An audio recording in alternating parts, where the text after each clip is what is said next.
সকলো ধৰণৰ গুৰুত্বপূৰ্ণ আছামিজ এণ্ড হিন্দী মিডিয়ামৰ প্ৰশ্নৰ বাবে আমাৰ চেনেল ছাবস্ক্ৰাইব কৰক Assam Antics TV and bell icon press কৰক। প্ৰথম প্ৰশ্ন, প্ৰথম অসমীয়া শিশু চলচ্চিত্ৰখনৰ নাম কি? What is the name of first Assamese children film?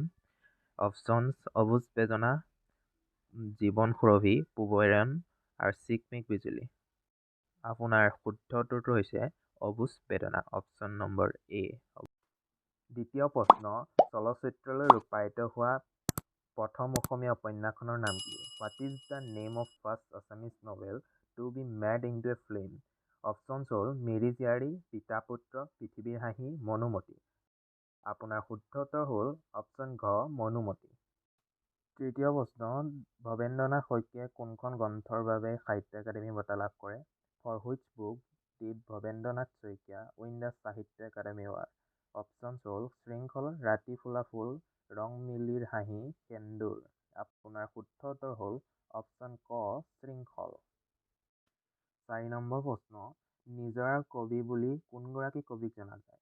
Option হ'ল ৰত্নকান্ত বৰকটকী, অমূল্য বৰুৱা, শৈলধৰ ৰাজখোৱা, বিনন্দ চন্দ্ৰ বৰুৱা। আপোনাৰ শুদ্ধ উত্তৰ হ'ল অপশ্যন গ, শৈলধৰ ৰাজখোৱা। 5 নম্বৰ প্ৰশ্ন, অসমত চাহ খেতি কেতিয়াৰ পৰা আৰম্ভ হৈছিল? আপোনাৰ অপশ্যন হ'ল 1850 চনত, 1842 চনত, 1822 চনত, 1845 চনত। আপোনাৰ শুদ্ধ উত্তৰ হ'ল 1850 চন, অপশ্যন ক। 6 নম্বৰ প্ৰশ্ন, অসমৰ কোন জিলাত সৈনিক স্কুল অৱস্থিত? অপশ্যনছ হ'ল বঙাইগাঁও, গোৱালপাৰা, শিৱসাগৰ, তিনিচুকীয়া। আপোনাৰ শুদ্ধ উত্তৰ হ'ল অপশ্যন খ, গোৱালপাৰা। 7 নম্বৰ প্ৰশ্ন, অসমৰ ক'ত গৰম পানীৰ উৎস আছে?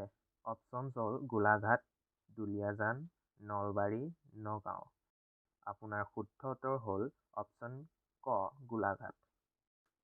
8 নম্বৰ প্ৰশ্ন, অসমৰ জাপি শিল্প কোনখন জিলাত আছে? আপোনাৰ অপশ্যন হ'ল নলবাৰী, বৰপেটা, বঙাইগাঁও, শিলচৰ। আপোনাৰ শুদ্ধ উত্তৰ হ'ল অপশ্যন ক, নলবাৰী। 9 নম্বৰ প্ৰশ্ন, অসম সাহিত্য সভাৰ প্ৰথম অধিৱেশন ক'ত অনুষ্ঠিত হৈছিল? অপশ্যনছ হ'ল শিৱসাগৰ, তেজপুৰ, নগাঁও, বৰপেটা। আপোনাৰ শুদ্ধ উত্তৰ হ'ল অপশ্যন ক, শিৱসাগৰ। আমাৰ শেষৰ প্ৰশ্নটো, উপন্যাস সম্ৰাট বুলিলে কাক বুজা যায়?